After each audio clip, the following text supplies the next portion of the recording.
এখানে আল্লাহর সাথে আমার ওই মুহূর্তের মধ্যে আমি আর আমার আল্লাহ ছাড়া কেউ নেই। এরকম কিছু মুহূর্ত আমার আল্লাহর সাথে আমার কি হয়, অতিবাহিত হয়। এখন ওই নবীকে আপনি যদি দুনিয়াতে 2 টাকার মৌলবী আন্তর্জাতিক ক্ষতি সম্পন্ন মুফাসসির কোরআন যদি বলে নবী আমাদের মতো মানুষ, তখন আমরা বলি যে আর কি, বাংলাদেশে একটা ডায়লগ বেরিয়েছে, মেয়াদ উত্তীর্ণ গাঁজা খাওয়া মৌলবী। কি খাওয়া? মেয়াদ উত্তীর্ণ মাল গাঁজা খাওয়া। নবীর শান রিফাতকে কোথায় আল্লাহ নিয়েছেন আর ওনারা কোথায় নামাইতে চায়। তো আমি যেটা বলছি, এই আল্লাহ পাক রব্বুল আলামিন তুর পাহাড়ের শপথ করলেন। আপনাদেরকে একটা মেসেজ দিই, এই যে মসজিদ দেখতে পাচ্ছেন, মসজিদ এটার নির্মাণ কাজ চলছিল, আলহামদুলিল্লাহ হয়েছে, 2য় তলাও হয়েছে, কিন্তু 3য় তলায় গিয়ে আমরা একটু কি হয়ে গেলাম, লেজি টাইপের হয়ে গেল। হচ্ছে আর কি, হবে আর কি, একটু আস্তে আস্তে আস্তে আস্তে করতেছে। তাহলে এখানেই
المنشور في البيت والبيت المعمور والسقف المرفوع صدق الله مولانا العظيم وصدق رسوله النبي الحبيب الكريم مولاي رب صل وسلم وبارك عليه উপস্থিত পবিত্র সফরের মুজাফফরের আজকের এই মুবারক দ্বিতীয় জুমাবারের সমবেত মুআজ্জাজ মুসাল্লিন আযম রাহিমানি ওয়া রাহিমাকুমুল্লাহু তাআলা আসসালামু আলাইকুম ওয়া রাহমাতুল্লাহি ওয়া বারাকাতুহু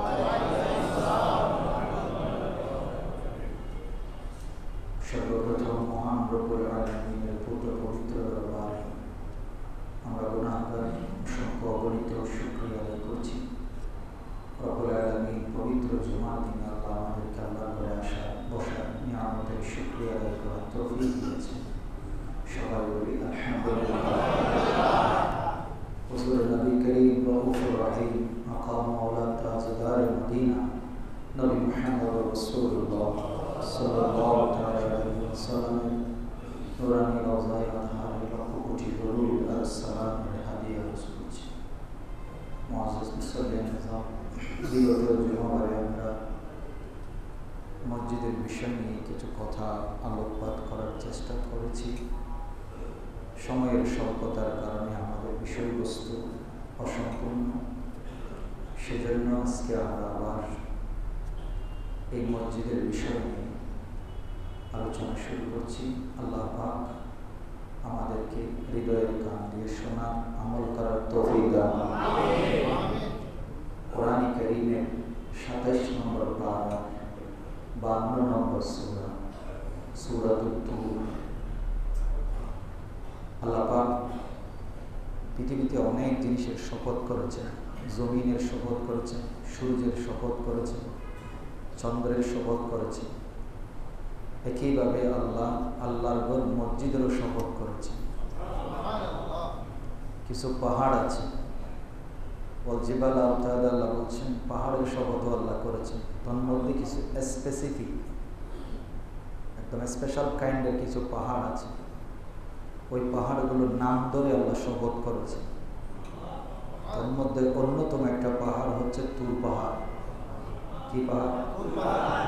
তুর পাহাড়ের নাম শুনলেই আমরা মুসা আলাইহিস সালামের কথা মনে ওঠে, কারণ এই তুর পাহাড়ের সাথে অনেক স্মৃতি হচ্ছে হযরতে মুসা আলাইহিস সালাম।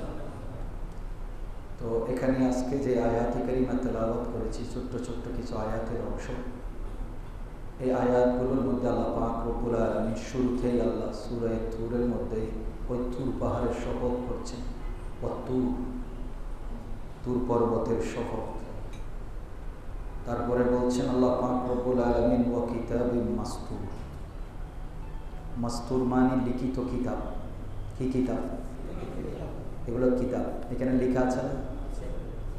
এই লিখিত কিছু কিতাব আল্লাহ বলছেন ওয়া কিতাবিন মাসতুর, পুস্তক আকারে লিখিত কিতাবের শপথ। এই কিতাব মানে তাওরাত কিতাব। কি কিতাব? তাওরাত কিতাব। একটু ভালো করে খেয়াল করবেন আয়াতের দিকে। ওয়া কিতাবিন মাসতুর, আল্লাহ বলছেন উন্মুক্ত পাত্র, খোলা। এখানে কিছু আল্লাহ পাক রব্বুল আলামিন এমন কিছু ঢালের মধ্যে কিতাবটা লিখে পাঠালেন। মুসা আলাইহিস সালামের কাছে সিনার মধ্যে কোরআন তাওরাত দেয় না, কিতাবটা ডাইরেক্ট আল্লাহ কিছু পলকের মধ্যে, আমরা যেরকম এরকম কাগজ ব্যবহার করছি ওই রকম আল্লাহ জান্নাতি কিছু ঢাল ব্যবহার করেছেন। সেই পলকের মধ্যেই, কাঠের টুকরা বলেন ধরতে পারেন, সেরকম ওই পলকের মধ্যে খোদাই করে করে আল্লাহ তাওরাত কিতাব লিখিত আকারে মুসা আলাইহিস সালামের কাছে পাঠালেন। কোন পাহাড়ে? এই কথাই আল্লাহ বলছেন। কিন্তু একটা জিনিস খেয়াল করেন, তুর কিতাবটা, তাওরাত কিতাবটা একই সাথে লিখিত আকারে আল্লাহ পাক পাঠিয়ে দিলেন, কিন্তু কোরআনটা আল্লাহ এরকম করে পাঠাই দিলেন। জাবর কিতাবও আল্লাহ লিখিত আকারে পাঠিয়েছেন, ইনজিল কিতাবও আল্লাহ লিখিত আকারে, কিন্তু কোরআনের বেলায় এসে আলাদা করে দেবে। আল্লাহ বলছেন হাবিব, ওনারা হচ্ছেন আমার খলিল কলিল, এরা আমার রূহ, কিন্তু আপনি তো আমার হাবিব, আপনি তো আমার হাবিব। তো আপনার সাথে আমি যত বেশি বন্ধুর সাথে যত বেশি কথা বলি ততই ভালো লাগে। মূসা কথা বলতে আসতো, মূসা কথা বলতে আসতো, আগ্রহী ছিল আমার সাথে কথা বলতে, কিন্তু আপনি তো হাবিব, আমি আপনার সাথে কথা বলতে আগ্রহী। মূসা নিজে কথা বলতে আগ্রহী, আর আমি আল্লাহ নিজে আপনার সাথে। এটা হচ্ছে, আবার এখানে বলবেন না যে আবার এখানে ফতোয়া লাগাই দেবেন, দেখুন কি হতাই গেল, আল্লাহ তো নবীর দাম বাড়ি গিয়ে দিনে। এটা আশুক মাশুকের ব্যাপার, হাবিব এবং মাহবুবের ব্যাপার। এখানে প্রেমের ইঙ্গিত দিয়েছে, ভালোবাসার ইঙ্গিত দিয়েছে না। তখন আল্লাহ বলছেন না, আপনাকে যদি এরকম কিতাব আকারে পাঠাই দিই কোরআন, এটা হেরা গুহায়, তাহলে তো কথা বন্ধ হয়ে যাবে। আমি চাচ্ছি না সেটা। আমি চাচ্ছি আপনার সাথে রাতের গভীরেও যখন সবাই ঘুমিয়ে যাবে, তখন কেউ জাগে থাকবে না, তখন আমি আপনার সাথে কথা বলতে চাই। এটা হচ্ছে হাবিবের ব্যাপার। এই জন্য আমার নবী বলছেন, আমার সাথে আমার আল্লাহর সাথে এমন কিছু মুহূর্ত অতিবাহিত হোক যে সময়ের মধ্যে না থাকে কোনো ফেরেশতা, না মিডিয়া, না কোনো মাধ্যম, না কোনো নবী, না কোনো নবী ওই জায়গায় যেতে পেরেছেন, না কোনো ফেরেশতা ওই জায়গায় যেতে পেরেছেন, না এখানে আল্লাহর সাথে আমার ওই মুহূর্তের মধ্যে আমি আর আমার আল্লাহ ছাড়া কেউ নেই। এরকম কিছু মুহূর্ত আমার আল্লাহর সাথে আমার কি হয়, অতিবাহিত হয়। এখন ওই নবীকে আপনি যদি দুনিয়াতে 2 টাকার মৌলবী আন্তর্জাতিক ক্ষতি সম্পন্ন মুফাসসির কোরআন যদি বলে নবী আমাদের মতো মানুষ, তখন আমরা বলি যে আর কি, বাংলাদেশে একটা ডায়লগ বেরিয়েছে, মেয়াদ উত্তীর্ণ গাঁজা খাওয়া মৌলবী। কি খাওয়া? মেয়াদ উত্তীর্ণ মাল গাঁজা খাওয়া। নবীর শান রিফাতকে কোথায় আল্লাহ নিয়েছেন আর ওনারা কোথায় নামাইতে চায়। তো আমি যেটা বলছি, এই আল্লাহ পাক রব্বুল আলামিন তুর পাহাড়ের শপথ করলেন। আপনাদেরকে একটা মেসেজ দিই, এই যে মসজিদ দেখতে পাচ্ছেন, মসজিদ এটার নির্মাণ কাজ চলছিল, আলহামদুলিল্লাহ হয়েছে, 2য় তলাও হয়েছে, কিন্তু 3য় তলায় গিয়ে আমরা একটু কি হয়ে গেলাম, লেজি টাইপের হয়ে গেল। হচ্ছে আর কি, হবে আর কি, একটু আস্তে আস্তে আস্তে আস্তে করতেছি। তাহলে এখানে মসজিদ আল্লাহর ঘর, কার ঘর? এটা কিভাবে নির্মাণ হবে, কার টাকা এখানে লাগবে, এটা জানে কে? সবার টাকা মসজিদে হবে না। অনেকেই মসজিদ বেচে খাবে, অনেকে মসজিদ বিক্রি করে খাবে, আবার অনেকেই নিজের সব কিছু দিয়ে মসজিদ বানাবে। অনেকেই মসজিদকে নিয়ে বিভিন্ন ধরনের হয়রানি পেরেশানি করে মসজিদের টাকাগুলো কোর্টে কাছারিতে কি করবে, নষ্ট করবে, মসজিদের সাথে ফিলিকশন দিয়ে।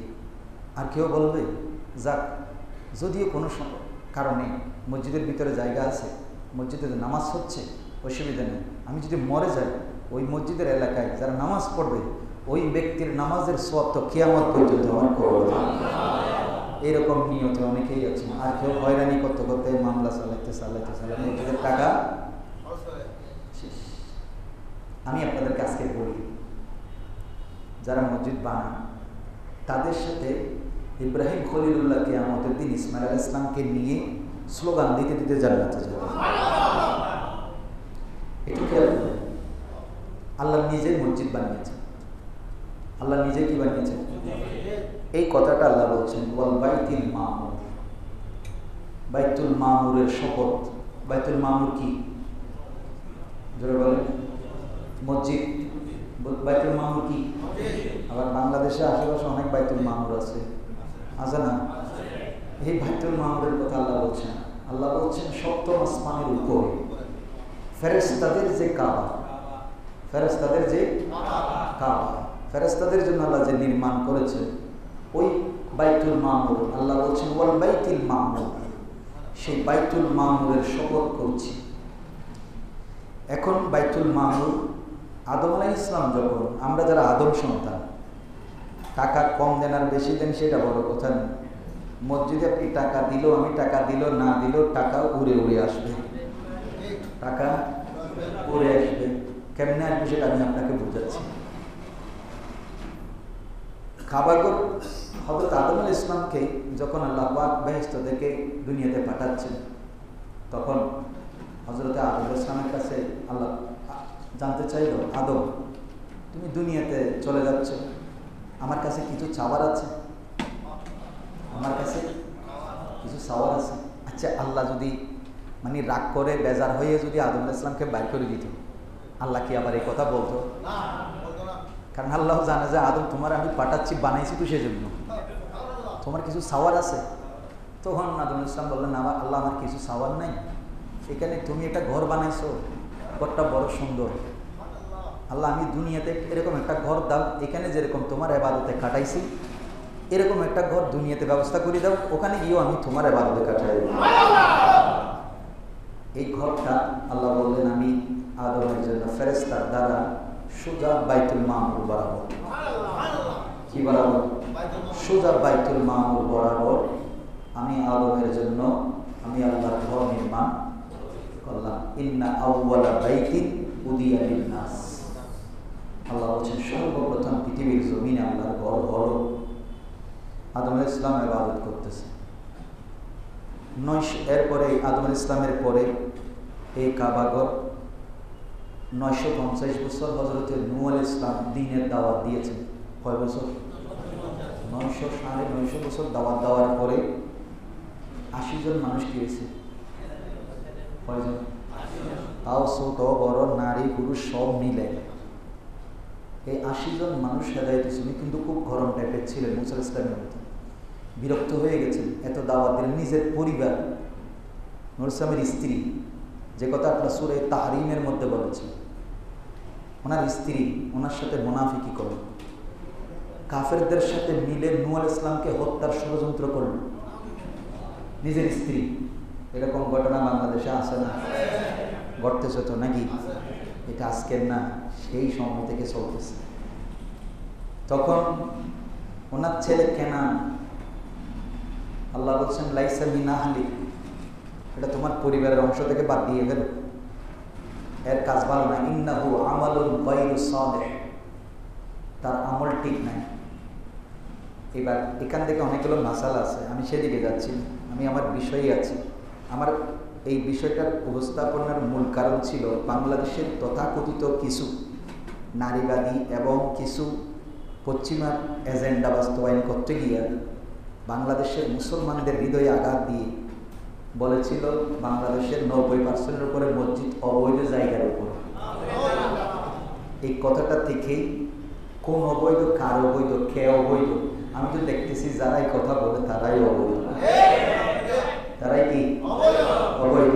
নাগরিক হিসেবেও অবৈধ, জন্মের কথা একটা আল্লাহ বলেছে, আল্লাহ রসুল হলে বলে দিত। কারণ আল্লাহ কোরআন নাযিল করে বুঝাই দিত যে যারা এরকম কথা বলে তাদের জন্মে কি আছে? গন্ডগোল আছে। এখন আসি তো, এখন আদম আলাইহিস সালাম আসলেন, মসজিদ নির্মাণ হলো। নূহ আলাইহিস সালামের সময় যখন দেখতেছে এই মানুষের আর হেদায়েত করার কি নাই, তখন আল্লাহর কাছে দোয়া করলেন, রব্বি লা তাজার আলাল আরদে মিনাল কাফিরিনা দাইয়ারা, আল্লাহ এই কাফেরের আমি আর পারবো না, এরা অমানুষ, এগুলারে তুমি সমূলে ধ্বংস করে দাও। কি মূলে? সমূলে। সমূলে। তাফসীর কবিরের মধ্যে আসলো 150 দিনের বন্যা। কয় দিন? 150 দিন পানি, 6 মাসের কাছাকাছি সময় বন্যা ছিল। বন্যাটা শুধু কেনানে হয় না, মিশরে হয় না, বন্যাটা পুরো পৃথিবীতে হয়েছে। পুরো পৃথিবী পরিষ্কার করে ফেলতেছে। 6 মাস পৃথিবী পানির নিচে। অবশেষে ওই 80 জনকে নিয়ে হজরতে নূহ আলাইহিস সালাম কোথায় উঠলেন? নৌকায় উঠলেন। কোথায় উঠলেন? সাই না, নৌকায় অন্য কেন যাই না, সম্পন্ন দিন নৌকা না। যাক, এটা নূহ আলাইহিস সালামের নৌকা। কার নৌকা? এটা বানিয়ে অর্ডার দিয়েছেন কে? আল্লাহ। বানিয়েছেন নূহ আলাইহিস সালাম। এখানে তক্তায় কি ছিল সেটা রবিউল আউয়ালে বলব। এখন এরপরে যখন হয়ে গেল 80 জন মানুষ মাত্র, ছোট বড় জোড়াই জোড়াই কিছু প্রাণীও আল্লাহ বলছেন কিছু উদ্ভিদও নৌকায় তোলো।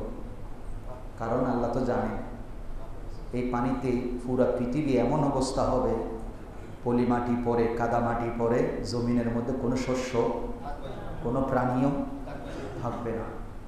আল্লাহ পাক গজব দিলেন, কাফেররা সমূলে নিচ্ছিন্ন হলো। 80 জন ব্যক্তি 6 মাস পরে নৌকা থেকে নামলো। তারপর উদ্ভিদগুলো নূহ আলাইহিস সালাম নিজের হাতে রোপণ করলো, সাথে সাথেই ফল দেওয়া শুরু করলো। ওই প্রাণীগুলো জোড়ায় জোড়ায় যেগুলো তুলেছিল সেগুলো আল্লাহ পাক বংশ বিস্তারের ব্যবস্থা করলেন। লম্বা দিক সেদিকে আমি যাচ্ছি না, আস্তে আস্তে আমি শুধু এতটুকু বলছি, নৌকাটা ভিড়ে ছিল জুদি পাহাড়ে। কোন পাহাড়ে? জুদি পাহাড়ে। কোরআন শরীফে এই পাহাড়ের নামও আল্লাহ বলেছেন। এই জুদি পাহাড় কোথায়? তুরস্কের বর্তমান যে রাজধানী, এখান থেকে প্রায় 800 মাইল দূরে। কয় মাইল দূরে? 800 মাইল দূরে জুদি পাহাড়। ওই পাহাড়ের উপরে গিয়া নৌকা ভিড়ল। আপনারা জানলে অবাক হবেন, আমরা যে বর্তমানে নামাজ পড়ছি কেবলামুখী হয়ে, আমাদের যে কাবা খানাই কাবা, এই কাবার মধ্যে জুদি পাহাড়ের পাথর আছে। কোন পাহাড়ের? ওই জুদি পাহাড়ের। এরপরে আজকে যে আয়াত তেলাওয়াত করেছি তুর, এই তুর পাহাড়ের পাথর কাবা ভরে আছে। এরপরে এটা তো মূসা আলাইহিস সালাম আর নূহ আলাইহিস সালামের সাথে রিলেটেড, দুই নবীর সাথে সম্পর্কিত। আর আমরা যেখানে গেলে যে পাহাড়ে গিয়া জিয়ারত করি, আল্লাহ রাসূল মাসের পর মাস ধ্যান করতেন, যেখানে কোরআন নাযিল হয়েছে, সেই গারে হেরা যেটাকে বলি আমরা জবলে নূর, জবলে হেরা পর্বত, ওই জবলের নূরের পাথর কাবা ভরে আছে। এরপরে আছে লেবানন পাহাড়ের পাথর। সেখানে একটা জুতি পাহাড় আছে লেবানন পাহাড়ের পাশে। পৃথিবীর 5টি পাহাড়ের পাথর দিয়া আল্লাহ পাক ইব্রাহিম খলিলুল্লাহকে দিয়ে আল্লাহ আবার পুনরায় কাবা নির্মাণ করবেন। কয় পাহাড়? এখন যদি হাজিরা নি বলেন তো কোন কোন পাহাড়ের পাথর বলেছে? 1 নম্বরে তুর পাহাড়। কোন পাহাড়? 2 নম্বরে জুদি পাহাড়। 3 নম্বরে হেরা পর্বতের পাহাড় এক পাথর। এরপরে আছে লেবানন পাহাড়ের পাথর। তারপর আছে লেবানন পাহাড়ের পাশে আছে একটা জুতি পাহাড়। ওই পাহাড়ের পাথর দিয়া আল্লাহ পাক খানায় কাবা কি করলেন? কাকে দিয়া? আদম আলাইহিস সালামও কাবা বানিয়েছিলেন, ফেরেশতারাও কাবা বানিয়েছিলেন, কিন্তু নামজারিটা ওনাদের নামে হয় নাই। নামজারিটা ওনাদের নামে নামজারি হয়েছে ইব্রাহিম এবং ইসমাইল আলাইহিস সালামের নামে। ওখান থেকে নামজারি কথা। মসজিদ আল্লাহর বানাইলেন, আল্লাহর ঘর, কিন্তু নামজারি হইল কার নামে?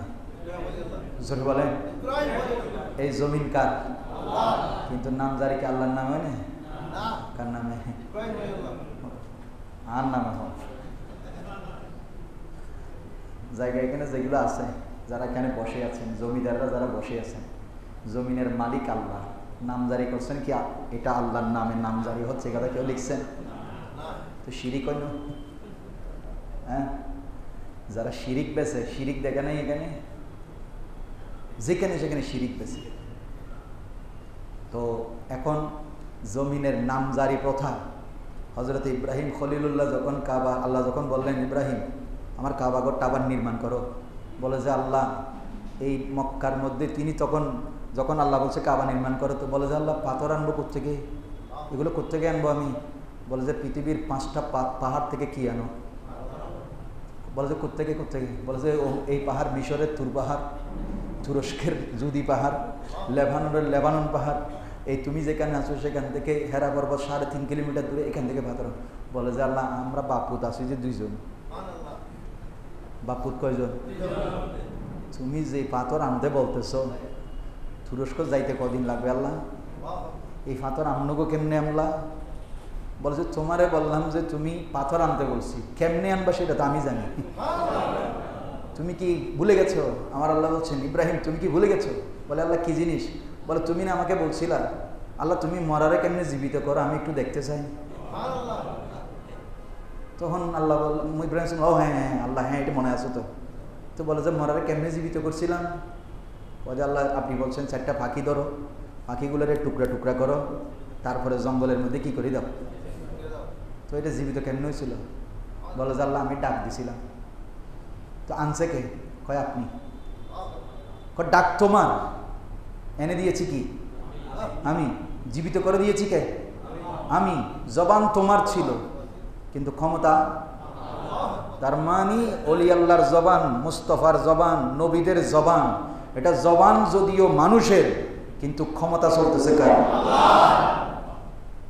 তো আমি আপনি আজকে এখানে যারা বসে আছে, সে অলি আল্লাহর কথা বললে কয় এটা কেমনে সম্ভব, অসম্ভব। আমি বললাম যে তুমি অলি আল্লাহর নবীর সম্মানকে ছোট করো নাই, বরঞ্চ তুমি আল্লাহর শানকে ছোট করতেছো। ইব্রাহিম খলিলুল্লাহকে আল্লাহ বলছেন তুমি কি ভুলে গেছো? বলে আল্লাহ ভুলি নাই, ভুলি নাই, আমি তো বলছিলাম লাইয়াতমাইন্না কলবি বলেছিলাম, ওয়ালাকিন লাইয়াতমাইন্না কলবি বলছিলাম।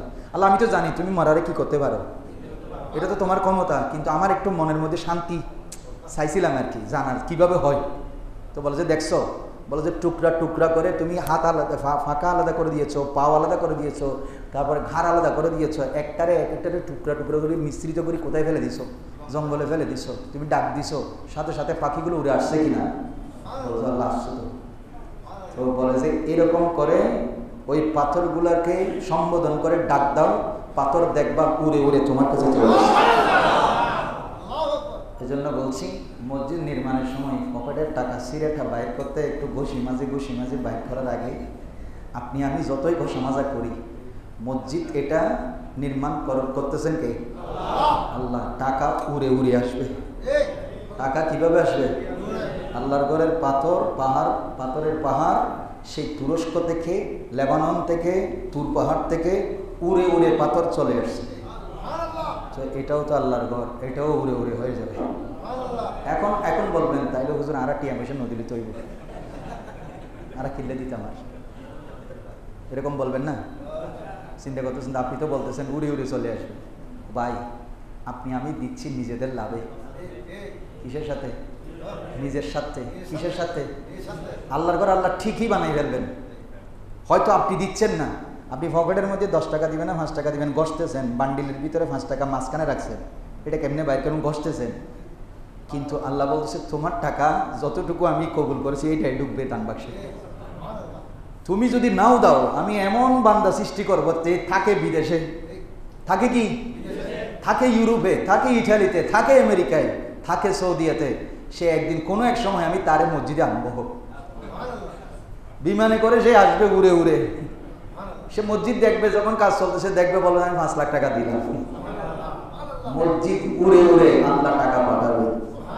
তো এখন আমি আপনি যেটা মহব্বত নিয়ে দিচ্ছি, এটা আমাদের অনেক বিপদকে দূর করতেছি, আর ইব্রাহিম খলিলুল্লাহর সাথে কিয়ামতের দিন স্লোগান দিয়ে জান্নাতে যাওয়ার রাস্তা তৈরি করতেছি। আমি আপনি মসজিদে 5 টাকা দিলাম না 10 টাকা দিলাম, ডাজন্ট ম্যাটার। সেজন্য বলছি মহব্বতে টাকা যেটা পকেটে হাত দিবেন, যেটা উঠবে সেটা দিবেন, দেখবেন আল্লাহ আপনার রিজিকের দরজা কিভাবে খুলতেছে। এই জন্য মসজিদে এসে আমরা অনেক সময় দেখি টাকা অনেক জায়গায় রিক্সাওয়ালার দিছে চলে না, টেম্পোওয়ালারা দিছে চলে না, আসলে মৌলানা হোটেলে, হানিফ হোটেলে দিছে চলে না, বলে যার হোটেল ইউনিয়ন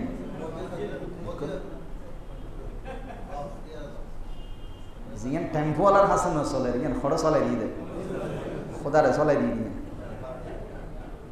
এই হলো আমাদের দানের নমুনা।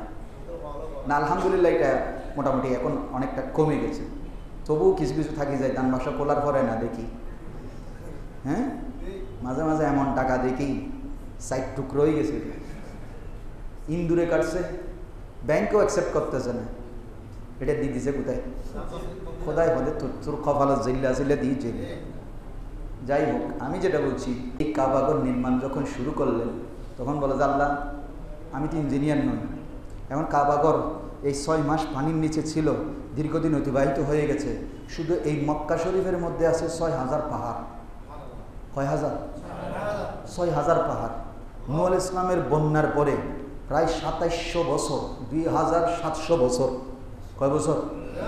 2700 বছর কাবাঘর কিসের নিচে ছিল? পানির নিচে না, পলিমাটির নিচে। ছিন্ন ভিন্ন হয়ে গেছে, কেউ কোনো হদিস নাই, কাবাঘরের কোনো কি নাই, নিশানা নাই। তখন ইব্রাহিম খলিলুল্লাহ বললেন, আল্লাহ পাথরের কথা তো বলছো, এরা তো উড়ে উড়ে আসবে, এখন বানাবো কোথায়? বানাবো কোথায়? আমি তো ইঞ্জিনিয়ার না, আমাকে স্ট্রাকচার নাই, কিছু নাই। বলে যে তোমার কিচ্ছু লাগবে না, আমি ম্যাগ পাঠাইয়া দিচ্ছি।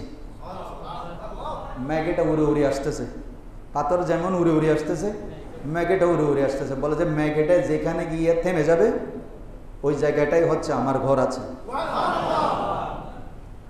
ঠিকই ম্যাগ আসলো, স্ট্রাকচার রেডি হয়ে গেল, ইঞ্জিনিয়ারিং ম্যাপ কার পক্ষ থেকে আসলো। এরপর ইব্রাহিম আলাইহিস সালাম, ইসমাইল আলাইহিস সালাম সেটা করতে লাগলেন, করে দেখতেছে হ্যাঁ এখানে নিশানা আছে। ওই নিশানা বরাবর, এবার আপনারা মাথায় রাখেন, নিশানা বরাবর যেই 4 কোণার ঘর আমি দেখতেছি, আল্লাহর ঘর, এই জায়গাটাকে বলা হয় বাক্কা। শুধু এই জায়গাটাকে কি বলা হয়? বাক্কা। ইন্না আউওয়ালা বাইতিন উদিয়া লিন্নাসি লাল্লাজি বেবাক্কাতা। এই বাক্কা মানে জায়গাটা যেখানে সরাসরি আল্লাহর ঘর আছে। আর এর আশেপাশে তাওয়াফের মাঠ থেকে শুরু করে পুরা এরিয়াটাই হচ্ছে মক্কা। শুধু ঘরটার এরিয়াটা হচ্ছে বাক্কা, আর বাকিটা কি? মক্কা।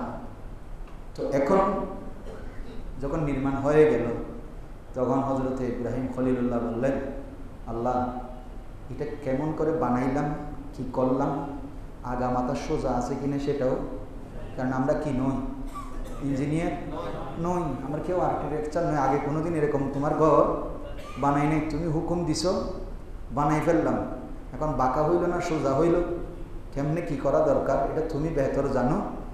তখন বলতেছে, রব্বানা তাকাব্বাল মিন্না ইন্নাকা আনতাস সামিউল আলিম। আল্লাহ কবুল করো, আল্লাহ। এই জন্য মসজিদে দান করার পরে আল্লাহকে বলবেন, আল্লাহ তুমি দিলেই যে কবুল হয়ে গেছে তা নয়। এটা ইব্রাহিম খলিলুল্লাহর সুন্নত, কবুল করো।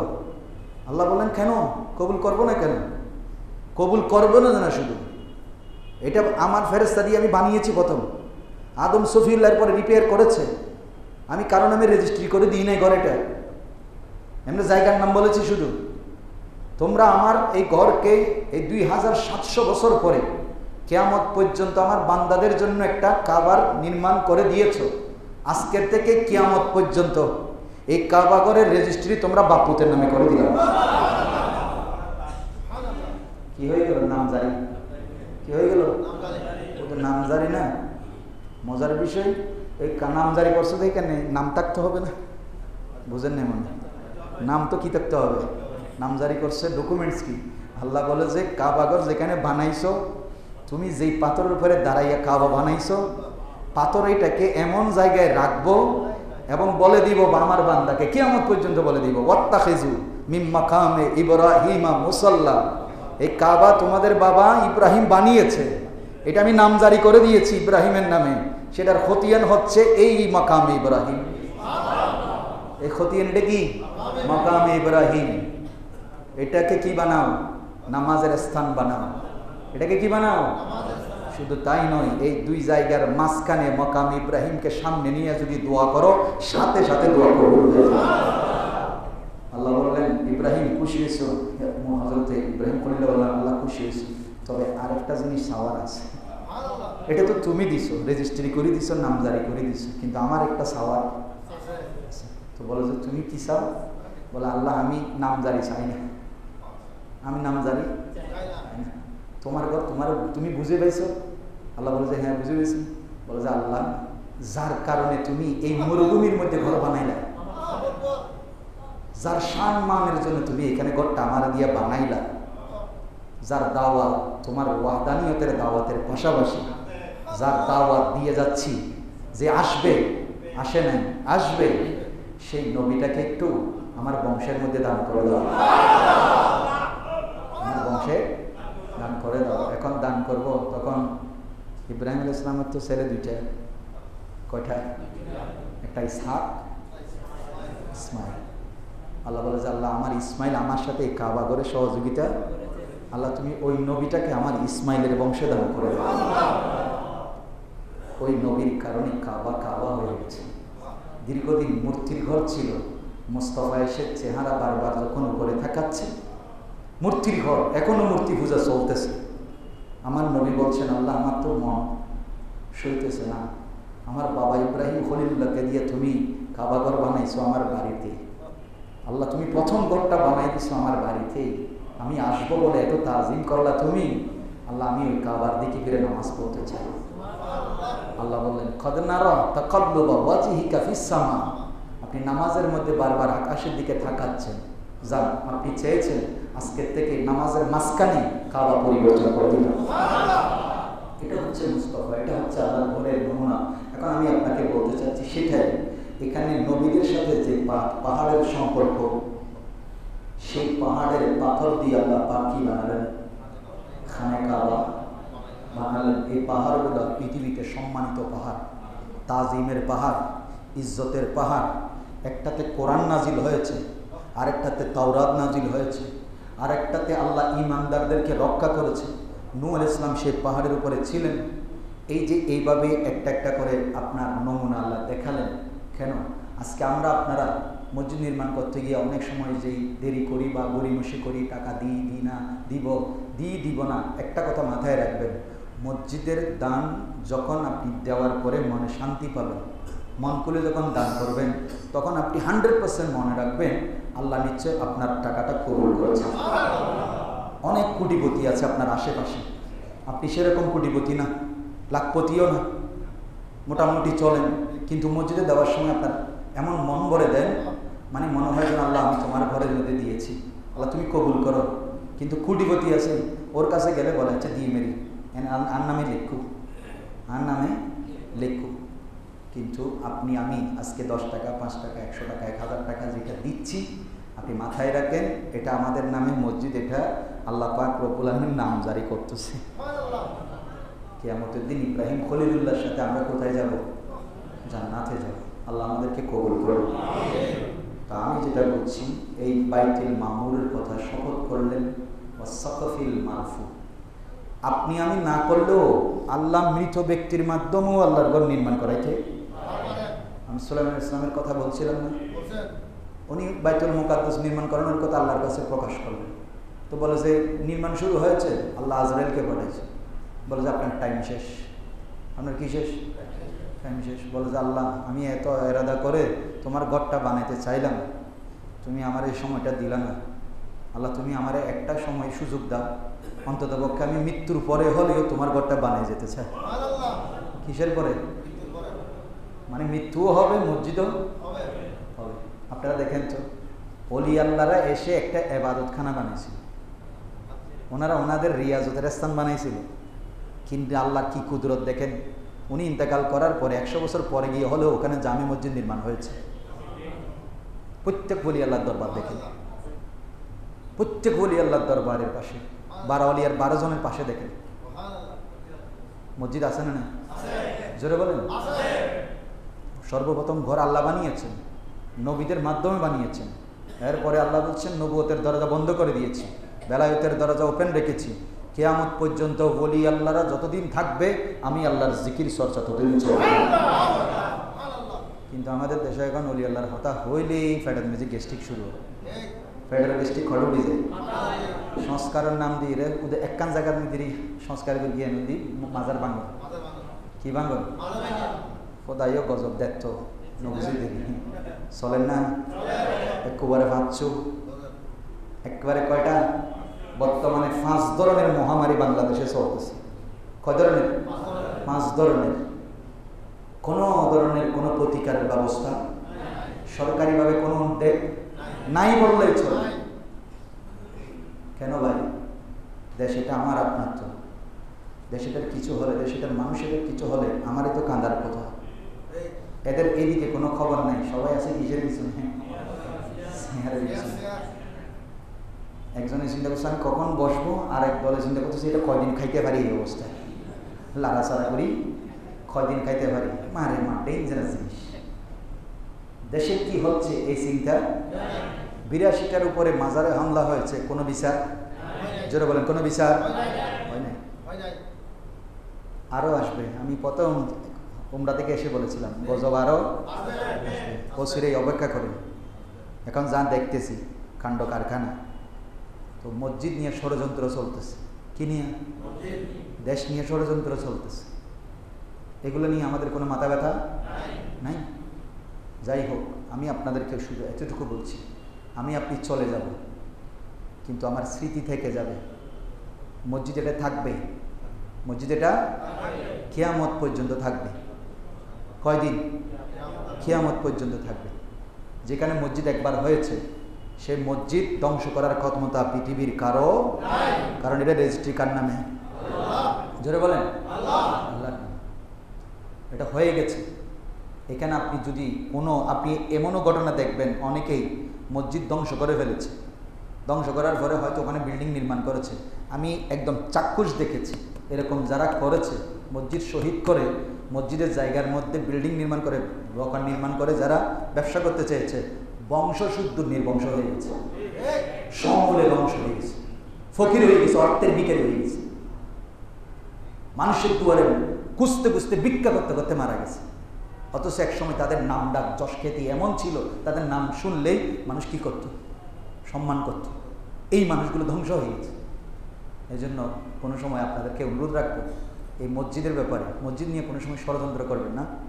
আল্লাহর ওয়াস্তে আল্লাহর ওলিদের নিয়ে কোনোদিন ষড়যন্ত্র করবেন না। কারণ ওলি আল্লাহ এসেছেন, বাইতুল্লাহ নির্মাণ হয়ে গেছে। আর এই চট্টগ্রাম, এই বাংলাদেশ ওলি আল্লাহর দেশ।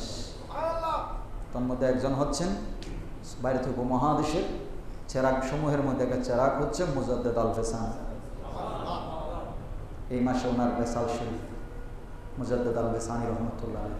আমরা আলোচনা করবো ইনশাআল্লাহ ওনাদের সংস্কার, ওলি আল্লাহর অবদান।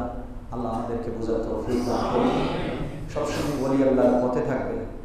বন্ডামি করলে দূরে থাকবেন, বন্ডামি করলে দূরে থাকবেন, কিন্তু ওলি আল্লাহর জিয়ারত, ওলি আল্লাহর মহব্বত অন্তরে থাকবে।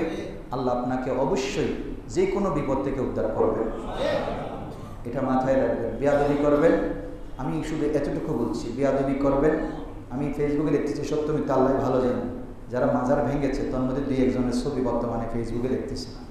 এমন রোগ হয়েছে, চিকিৎসা নেই। ফাইটটা দেখলাম, আল্লাহ মাফ করুন, ফার অবস্থা যা দেখলাম, এইটা আর ভালো হবে? এরকম ঘটনা আপনারা গেলে ওমানের গেলেও দেখবেন, তুরস্কের মধ্যেও গেলেও দেখবেন। ওলির সাথে বেয়াদবি করে, যখন মাজারে শুধু মনে মনে নিয়ত বেয়াদবি, আরে ওরা মরে গেছে, ওরা আমাদের কি উপকার করবে? হ্যাঁ, জিয়ারত করতেছে। তো যিনি ওনার বন্ধু ছিলেন, নেককার লোক, উনি জিয়ারত করতেছে, আর এ মনে মনে এগুলো বলতেছে। আল্লাহর বলি ওখান থেকে পা বের করে এমন লাথি দিয়েছে,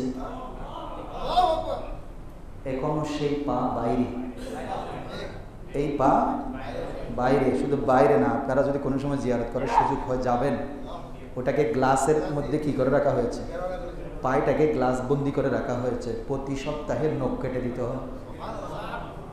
আশ্চর্যের বিষয়, প্রতি সপ্তাহে নখ কেটে দিতে হয়। মরা মানুষের আবার নখ কয়টা লাগে? 100 বছর, 300-500 বছর অতিবাহিত হওয়ার পরে আবার নখ কাটা লাগে, যার হাড্ডি শুদ্ধ থাকার কথা না। এই জন্য যারা এগুলো করেন, ইসলাম ইসলাম তৌহিদ তৌহিদ করে নাম দিয়ে ওলি আল্লাহর সামনে বেয়াদবি করেন, নারায়ে ইসরাতের স্লোগানকে শিরক বেদাতের ফতোয়া দেন, তাদের কাছে অনুরোধ রাখবো, দেশ এটা ওলি আল্লাহরাই এনেছে, এটা মাথায় রাখেন। আপনার তৌহিদি জনতা আজকে যেভাবে চিল্লাই, ও ভাই মূর্তির আন্দোলন, হ্যাঁ বলতে হবে, ওরি মারে মা আন্দোলন, প্রয়োজনে আমার বাবার হইলেও কি করে ফেলবো। এখন কি করছো? এখন আন্দোলন কর, এখন আন্দোলন কর। মূর্তি বানাইয়া, প্রতিকৃত বানাইয়া, এটারে এখন বর্তমানে সম্মান জানাচ্ছ। এক ফতোয়া দিছে, একজনের জিজ্ঞেস করছে টক শোতে, বয় আপনারা ওই আমলের মধ্যে, সরকারের আমলের মধ্যে আপনারা বলছেন কোনো মূর্তি থাকতে পারবে না, ব্যাঙ্গে সুরমার করে দিব, ইসলামের মধ্যে মূর্তির কোনো কি নাই, স্থান নাই, আমার বাবার হইলেও ভেঙে ফেলবো, এমন করে বললো তমুক করে ফেলবো, ব্যাংকছেন, ঠিক আছে, বেশ ভালো কথা, আমরাও পক্ষে। কিন্তু আপনারা যে এখন ওই রিক্সাওয়ালার মূর্তি বানাইলেন, ফানিওয়ালার মূর্তি বানাইলেন, এই মূর্তিগুলো বানাইয়া সেখানে প্রদর্শন করলেন, সমান কয় 3 দিনের জন্য। কদিন হলে? তার মানে ইসলাম 3 দিনের মূর্তি বানানোর অনুমোদন দিছে।